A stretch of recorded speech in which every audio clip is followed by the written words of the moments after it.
Hello students, welcome to Telugu officers channel. ఇవాళ మనం June 28వ తేదీకి సంబంధించిన కరెంట్ అఫైర్స్ చూద్దాం. మన ఫస్ట్ ఆర్టికల్ చూడండి. లోక్సభలో రాష్ట్రపతి యొక్క ప్రసంగానికి సంబంధించి, అంటే ప్రెసిడెంట్ యొక్క స్పీచ్కి సంబంధించి అనమాట. నార్మల్గా ప్రెసిడెంట్ ఎప్పుడెప్పుడు స్పీచ్ ఇస్తారు అంటే ఒక జనరల్ ఎలక్షన్ జరిగిన తర్వాత, జనరల్ ఎలక్షన్ సాధారణ ఎన్నికలు జరిగిన తర్వాత మొదటి సెషన్ ఏదైతే ఉంటుందో ఆ మొదటి సెషన్లో ఈ ప్రసంగం అన్నటువంటిది జరుగుతుంది. ఇది కాకుండా ప్రతి ఫిజికల్ ఇయర్, అంటే ప్రతి ఆర్థిక సంవత్సరం మొదలైన తర్వాత ఫస్ట్ సెషన్ ఏదైతే జరుగుతుందో ఆ ఫస్ట్ సెషన్లో కూడా రాష్ట్రపతి ప్రసంగించటం జరుగుతుంది. మరి ఇప్పుడు మనం చూస్తే రాష్ట్రపతి ఏమని ప్రసంగిస్తారు అంటే గవర్నమెంట్ యొక్క పాలసీస్ ఏంటి, ప్రోగ్రామ్స్ ఏంటి నెక్స్ట్ ఇయర్లో అన్నట్టుగా వాటి గురించి ప్రసంగించటం జరుగుతుంది. అయితే మనం గనక గమనిస్తే ఇక్కడ ఈ రాష్ట్రపతి ప్రసంగం చేసిన తర్వాత ఒక స్పెషల్గా మళ్ళీ ఇంకొక మోషన్ని ప్రవేశపెడతారు. అదే ఏంటి అంటే మోషన్ ఆఫ్ థ్యాంక్స్ అన్నటువంటిది. అంటే ఏంటి, రాష్ట్రపతి ప్రసంగానికి థ్యాంక్స్ చెప్తారనమాట. కానీ ఇది దేనికి పనికొస్తుంది అంటే ఆ రూలింగ్ పార్టీ ఎంపీస్ ఎవరైతే ఉంటారో ప్రతి హౌస్లో వాళ్ళు ఈ మోషన్ ఆఫ్ థ్యాంక్స్ని మూవ్ చేస్తారనమాట, ఈ మోషన్ని. దీనివల్ల ఏంటి అంటే లోక్సభలో అధికార పార్టీకి సంఖ్యాబలం ఉందా లేదా అని తెలుసుకోవటానికి కూడా ఇది ఉపయోగపడుతుంది. ఒకవేళ ఈ మోషన్ ఆఫ్ థ్యాంక్స్ పాస్ అవ్వలేదు అంటే అప్పుడు ఆ అధికార పార్టీకి కావాల్సినటువంటి మెజారిటీ లోక్సభలో లేనట్టు, లోక్సభ రద్దయ్యేటటువంటి ఛాన్సెస్ కూడా ఉంటాయి. మరి అంత ప్రాముఖ్యత కలిగినటువంటిది ఈ మోషన్ ఆఫ్ థ్యాంక్స్ అన్నటువంటిది. మరి రాష్ట్రపతి నిన్న ప్రసంగం ఇవ్వటం జరిగింది. ఇవాళ ఈ మోషన్ ఆఫ్ థ్యాంక్స్ని మూవ్ చేయబోతున్నారు ప్రస్తుత 18th లోక్సభకి సంబంధించి. మన నెక్స్ట్ ఆర్టికల్ చూడండి. అంక్టాడ్. అంక్టాడ్ అంటే ఏంటి, United nations conference on trade and development అనేసి పిలుస్తూ ఉంటాము. యునైటెడ్ నేషన్స్కి సంబంధించినటువంటి ఒక లీడింగ్ ఇన్స్టిట్యూషన్ అనమాట. మనకి ట్రేడ్ అండ్ డెవలప్మెంట్ అంటున్నాం అంటే ఇక్కడ ట్రేడ్ అలాగే డెవలప్మెంట్ వీటిని డీల్ చేసేటటువంటి ఇన్స్టిట్యూషన్ ఇది. ఇది ఒక permanent inter governmental body. United nations general assembly UNGA ద్వారా, అంటే ఐక్యరాజ్య సమితి సాధారణ సభ ద్వారా 1964వ సంవత్సరంలో ఇది ఎస్టాబ్లిష్ అయింది. మరి దీని యొక్క ఆబ్జెక్టివ్స్ ఏంటి అనేసి కనుక మనం చూస్తే, ఒకటి డెవలపింగ్ కంట్రీస్ ఏవైతే ఉంటాయో ఆ డెవలపింగ్ కంట్రీస్కి అసిస్టెన్స్ని ఇస్తుంది. ఎస్పెషల్గా మనం కనుక చూస్తే లీస్ట్ డెవలప్డ్ కంట్రీస్ ఉంటాయి కదా, ఆ లీస్ట్ డెవలప్డ్ కంట్రీస్కి అసిస్టెన్స్ ఇవ్వటం, అలాగే ఎకానమీస్ ఏవైతే దేశాల యొక్క ఎకానమీస్ ట్రాన్సిషన్లో ఉంటాయో వాటిలో, అంటే గ్లోబల్ ఎకానమీకి బెనిఫిట్ అయ్యేలాగా చిన్న చిన్న ఎకానమీస్ని మరింత డెవలప్ చేయటం కోసం సహాయ సహకారాలను అందిస్తుంది. అంతేకాదు గ్లోబల్ పార్ట్నర్షిప్ని ప్రమోట్ చేయటం కావచ్చు, ఎకనామిక్ పాలసీ మేకింగ్లో హెల్ప్ చేయటం కావచ్చు, అలాగే ట్రేడ్కి సంబంధించి ట్రేడ్ అలాగే డెవలప్మెంట్కి సంబంధించి కూడా అన్ని రకాలుగా అనాలిసిస్ అన్నటువంటిది ఇవ్వటం, ఇన్వెస్ట్మెంట్కి సంబంధించి ఫినాన్స్, టెక్నాలజీ ఇలా వీటన్నింటిలోనూ హెల్ప్ చేస్తుందన్నమాట. మరి దీని యొక్క హెడ్ క్వార్టర్స్ అన్నటువంటిది జెనీవాలో ఉంది. జెనీవా ఎక్కడ ఉంది, స్విట్జర్లాండ్లో ఉంది. మరి అంక్టాడ్లో మొత్తం 195 మెంబర్ స్టేట్స్ అన్నటువంటివి ఉన్నాయి. మరి అలాంటి ఈ సంస్థ రీసెంట్గా 60వ వార్షిక సమావేశం అన్నటువంటి జరుపుకుందనమాట. మరి ఇందులో ఉక్రెయిన్ రష్యా యుద్ధం గురించి, హమాస్ ఇజ్రాయెల్ యుద్ధం గురించి, వాటి వల్ల ఏదైతే ఇంధనం కావచ్చు, ఆహార ధాన్యాల యొక్క సరఫరా గొలుసుల మీద ఇబ్బందులు అనేటటువంటివి జరిగాయో, అలాగే ఆర్థిక వ్యవస్థ అన్నటువంటిది ఇటు పేద ధనిక దేశాల మధ్య అసమానతలు అన్నటువంటివి ఏవైతే ఉంటున్నాయో వాటన్నింటి గురించి కూడా ఇందులో చర్చించారనమాట. మన నెక్స్ట్ ఆర్టికల్ చూడండి. ఎండలు అన్నటువంటివి పెరుగుతూ ఉండటం వల్ల ఆకలి అన్నటువంటిది వస్తుంది అన్నట్టుగా. అంటే దీన్ని మనం ఎలా తీసుకోవాలి అంటే గమనించాలి. మనకి ఎప్పుడైనా టెంపరేచర్స్ పెరిగాయి అంటే, టెంపరేచర్స్ లేదా ఎండలు పెరిగాయి అంటే అప్పుడు ఏమవుతుంది, అది క్రాప్ మీద ఇంపాక్ట్ అన్నటువంటిది చూపిస్తుంది. అవునా, పంట ఉత్పత్తి అన్నటువంటిది తగ్గిపోతుంది. అంటే ఉష్ణోగ్రతలు పెరుగుతూ ఉంటే మనకి ఫర్ ఎగ్జాంపుల్ వాటర్ స్కేర్సిటీ అన్నటువంటిది రావచ్చు, లేదా ఎక్కువ ఎండ ఉన్న సెన్సిటివ్గా ఉన్నటువంటి చెట్లు ఆ ఎండని తట్టుకోలేవు, దానివల్ల కూడా ఉత్పత్తి అన్నటువంటిది తగ్గుతుంది. మరి క్రాప్ మీద ఇంపాక్ట్ పడింది అంటే ఆ క్రాప్ ద్వారా వచ్చేటటువంటి ప్రొడ్యూస్ అన్నటువంటి తగ్గుతుంది. అవునా, ప్రొడ్యూస్ తగ్గుతోంది అంటే ఏంటి, మనకి ఆహార ధాన్యాలు తక్కువ అవుతూ ఉన్నాయి అంటే అప్పుడు ఏమవుతుంది, ఫుడ్ ఇన్సెక్యూరిటీ అన్నటువంటిది వస్తుంది. సో ఫుడ్ అవైలబిలిటీ అన్నటువంటిది మనకి తగ్గిపోతుంది. అవైలబిలిటీ తగ్గిపోయింది అంటే ఏమని అర్థం? ఆకలి అన్నటువంటిది పెరుగుతుంది. ఎక్కువ మందికి ఫుడ్ అన్నటువంటిది అందుబాటులో ఉండదు కాబట్టి హంగర్ అన్నటువంటిది పెరిగే అవకాశాలు ఉన్నాయి. సో మరి ఈ నేపథ్యంలో మనకి United nations sustainable development goals అనేసి తీసుకొచ్చింది. అందులో ఒక sustainable development goal zero hunger లేదా ఆకలిని అంతం చేయటం అన్నటువంటి దాని గురించి చెప్తుంది. మరి దాని గురించి తెలిపేటటువంటి సస్టైనబుల్ డెవలప్మెంట్ గోల్ ఏది అన్నట్టుగా మీరు కమెంట్ సెక్షన్లో చెప్పండి. నెక్స్ట్ ఆర్టికల్ చూడండి. మొండి బకాయిలు లేదా ఎన్పిఏ అంటాం. అంటే నాన్ పర్ఫార్మింగ్ అసెట్స్ లేదా నిరర్ధక ఆస్తులు అని కూడా పిలుస్తూ ఉంటాం. అంటే ఏంటి? మనం ఏదైతే అప్పు తీసుకుంటామో 90 రోజుల లోపల గనక దానికి సంబంధించిన వడ్డీని కానీ అసలుని కానీ చెల్లించకపోతే 90 రోజుల పైబడినటువంటి వాటిని ఆ అసెట్స్ని నాన్ పర్ఫార్మింగ్ అసెట్స్ అనేసి పిలుస్తూ ఉంటాము. మరి అలాంటి నాన్ పర్ఫార్మింగ్ అసెట్స్ ఇప్పుడు 12 ఏళ్ల కనిష్టానికి అంటే 12 ఏళ్ల తక్కువకి పడిపోయాయి.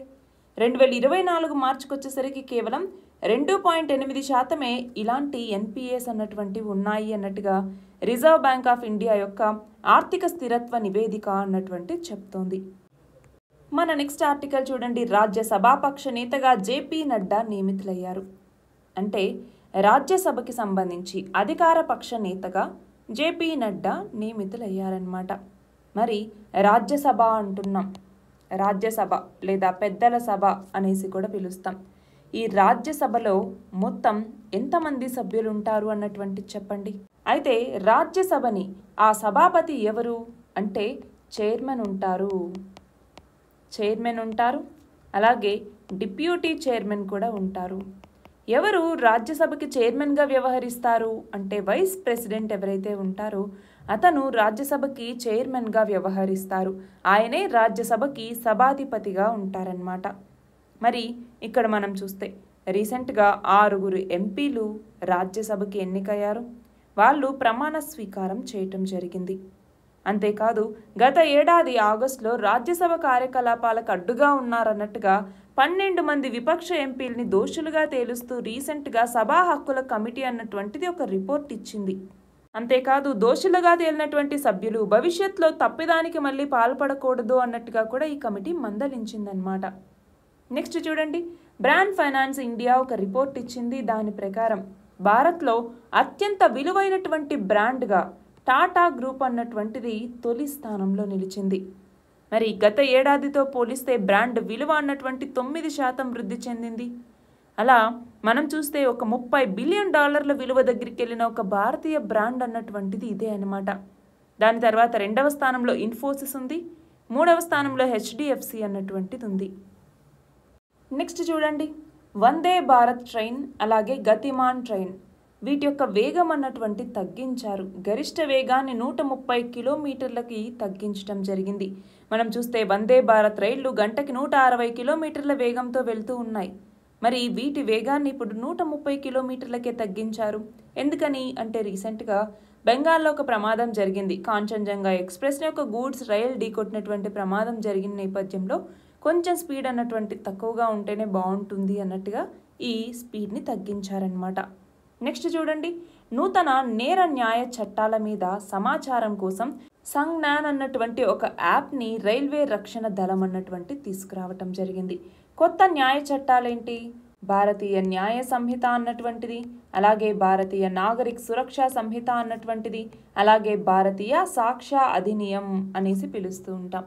ఇలా 3 క్రిమినల్ చట్టాలని కూడా జూలై 1 నుంచి అందుబాటులోకి తీసుకురాబోతున్నారు. జూలై 1 జిఎస్టీ డేగా కూడా మనం జరుపుకుంటాం. చాలాసార్లు చదువుకున్నాం. జిఎస్టీ అమల్లోకి వచ్చినటువంటి రోజు కూడా. నెక్స్ట్ చూడండి. అభ్యాస్ అన్నటువంటి ఒక క్షిపణి మిసైల్ గురించి ఇక్కడ మాట్లాడుతున్నారు. ఇది ఏంటి అంటే ఈ క్షిపణి అభ్యాసాలకి సంబంధించినటువంటి అత్యంత వేగంగా వెళ్ళే మానవ రహిత అంటే అన్మాన్డ్ డ్రోన్ అన్నమాట. ఈ లోహ విహంగం ఉత్పత్తికి సిద్ధమైంది. డిఆర్డిఓ అన్నటువంటిది స్వదేశీ పరిజ్ఞానంతో దీన్ని అభివృద్ధి పరిచింది. ఒడిశాలో ఉన్నటువంటి చాందీపూర్లోని ఇంటిగ్రేటెడ్ టెస్ట్ రేంజ్ నుంచి అభ్యాస్ని ఇప్పటికే 10 సార్లు విజయవంతంగా పరీక్షించటం జరిగింది. నెక్స్ట్ చూడండి. చంద్రుడి శిలల మీద పరిశోధించండి అన్నట్టుగా చైనా విదేశీ శాస్త్రవేత్తలకు ఆహ్వానాలు పంపించింది. మరి ఏంటి అసలు ఈ చంద్రుడి శిలల పరిశోధన అంటే రీసెంట్గా చాంగే 6 అన్నటువంటి ఒక స్పేస్ క్రాఫ్ట్ని చైనా విజయవంతంగా ప్రయోగించింది. అది చంద్రుడి మీద దిగి అక్కడ ఉన్నటువంటి శిలల్ని తీసుకొని మళ్ళీ చంద్రుడి యొక్క కక్షలోకి వచ్చి అక్కడి నుంచి భూ వాతావరణంలోకి భూమి మీదికి వచ్చి సురక్షితంగా ల్యాండ్ అయిందనమాట. మరి ఆ నేపథ్యంలో అక్కడి నుంచి తీసుకొచ్చినటువంటి శిలల మీద మీరు కూడా పరిశోధించండి అన్నట్టుగా విదేశీ శాస్త్రవేత్తల్ని ఇప్పుడు చైనా ఆహ్వానించింది. మరి మన భారతదేశమేమో చంద్రయాన్ 4 అన్నటువంటి ప్రయోగాన్ని చేయబోతోంది. ఈ చంద్రయాన్ 4 ప్రయోగం ద్వారా చంద్రుడి మీద ఉన్నటువంటి ఈ శిలలు ఏవైతే ఉంటాయో ఈ శాంపిల్స్ని మన భూమి మీదకి తీసుకొచ్చేటటువంటి ప్రయత్నాన్ని చేయబోతోంది. నెక్స్ట్ చూడండి, అరుంధతి రాయ్. ఆల్రెడీ ఈమెకి బుకర్ ప్రైజ్ అన్నటువంటిది వచ్చింది. అంతేకాదు ప్రముఖ రచయిత్రి కూడా. ఈమెకి పెన్ పింటర్ 2024 పురస్కారం అన్నటువంటిది లభించింది. ఇంగ్లీష్ పెన్ అనే ఒక స్వచ్ఛంద సంస్థ ఈ పురస్కారాన్ని స్థాపించింది. మరి దీన్ని ఎవరికి అందిస్తారు అంటే భావ ప్రకటన స్వేచ్ఛకు ప్రతీకగా నోబెల్ గ్రహీత అలాగే నాటక రచయిత అయినటువంటి హరోల్డ్ పింటర్ ఈయన యొక్క జ్ఞాపకార్థం ఈ యొక్క పురస్కారాన్ని అందిస్తూ ఉన్నారన్నమాట. నెక్స్ట్ చూడండి, పశ్చిమ కనుమల్లో నీటిపై తేలియాడే సోలార్ ప్లాంట్ని మధ్య రైల్వే అన్నటువంటిది నెలకొల్పింది. దీని సామర్థ్యం 10 మెగావాట్లు. మరి రైల్వే పరంగా చూసుకుంటే దేశంలోనే ఇది మొదటిది. రైల్వే స్టేషన్లు భవనాల పైకప్పుల మీద ఆల్రెడీ సోలార్ వ్యవస్థలు అనేవి ఉన్నాయి. ఇది కాకుండా ఇప్పుడు నీటి మీద కూడా తేలియాడేటటువంటి ఒక సౌర విద్యుత్ ప్లాంట్ని నెలకొల్పటం జరిగింది. నెక్స్ట్ చూడండి, ఉభయ సభల్లో రాష్ట్రపతికి ధన్యవాదాలు తెలిపేటటువంటి తీర్మానాన్ని ప్రవేశపెట్టబోతున్నారు. మోషన్ ఆఫ్ థ్యాంక్స్ గురించి ఆల్రెడీ ఇది మనం చూసాం. నెక్స్ట్ చూడండి, ప్రపంచంలో 45,000కు పైగా జీవజాతులు అంతరించిపోయే ముప్పును కలిగి ఉన్నాయి. ఇది గత ఏడాది కన్నా 1000 ఎక్కువ అన్నట్టుగా IUCN international union for conservation of nature అంటాం, అంతర్జాతీయ ప్రకృతి సంరక్షణ సంఘం ఇది చెప్పింది. దీనికి రీజన్స్గా ఏమేం చెప్పింది? వాతావరణంలో వస్తున్నటువంటి మార్పులు, అక్రమంగా వేటాడటం, అడవుల్లో నిర్మాణాలు చేపట్టడం, అలాగే పరాయి జీవజాతులు అంటే ఇన్వేజివ్ స్పీషీస్ అన్నటువంటివి రావటం, వీటన్నింటి వల్ల కూడా జీవజాతులు అనేటటువంటివి అంతరించిపోతూ ఉన్నాయి అన్నట్టుగా చెప్పటం జరిగింది. ఒకప్పుడు బోర్నియో ఏనుగులు చాలా ఎక్కువ ఉండేవి, కేవలం ఇప్పుడు దాదాపు 1000 మాత్రమే మనుగడలో ఉన్నాయి. అంతేకాదు బ్రహ్మజముడు కావచ్చు, బోర్నియో ద్వీప ఏనుగులు కావచ్చు, గ్రాన్ కెనారియా అన్నటువంటి తొండ ఇవన్నీ కూడా అదృశ్యమయ్యే ప్రమాదం ఉంది అన్నట్టుగా IUCN హెచ్చరిస్తోంది. నెక్స్ట్ చూడండి, విద్యుత్ అయస్కాంత వర్ణపటం అన్నటువంటిది అంటే ఏంటి? ఎలక్ట్రోమాగ్నెటిక్ స్పెక్ట్రమ్ అని కూడా అంటాం. ఎలక్ట్రోమాగ్నెటిక్ స్పెక్ట్రంలోకి వచ్చేసరికి ఏంటి అంటే మనకి దాదాపు 7 కిరణాలు ఇందులో ఉంటాయి. విద్యుత్ అయస్కాంత వికిరణాల్లో ప్రధాన రకాలు ఈ 7ంటిని చెప్తాం. ఇందులోకి వచ్చేసరికి ఎక్కువ తరంగ దైర్ఘ్యం ఉంది అంటే తక్కువ పౌనఃపున్యం ఉంటుంది. అదే ఎక్కువ పౌనఃపున్యం ఉంది అంటే తక్కువ తరంగ దైర్ఘ్యం ఉంటుందన్నమాట. అంటే ఒకటి గుర్తుపెట్టుకోవాలి, వేవ్ లెంత్ తక్కువగా ఉంటే ఎనర్జీ అన్నటువంటిది చాలా ఎక్కువగా ఉంటుంది అనేసి. మరి ఆ 7 కిరణాలు ఏంటి? గామా కిరణాలు, ఎక్స్రేస్, అలాగే అతినీల లోహిత కిరణాలు యూవీ రేస్, దృగ్గోచర కాంతి, పరారుణ కిరణాలు, మైక్రో కిరణాలు మరియు రేడియో తరంగాలు, రేడియో వేవ్స్ అనేసి పిలుస్తూ ఉంటాం. ఇది విద్యుదయస్కాంత వర్ణపటానికి సంబంధించి. సో ఇది మనం చాలా ఫిజిక్స్కి సంబంధించి చాలా క్వశ్చన్స్ సాల్వ్ చేసేటప్పుడు ఇది గుర్తుంచుకోవాల్సి ఉంటుంది.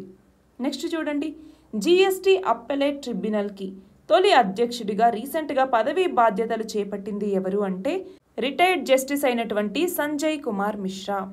నెక్స్ట్ చూడండి, వస్తు సేవల పన్ను GST వసూళ్లు 2024-25 ఆర్థిక సంవత్సరం తొలి నెల అయినటువంటి ఏప్రిల్లో ఎంత మొత్తం వసూలై రికార్డు సృష్టించాయి అంటే 2,10,267 కోట్లు.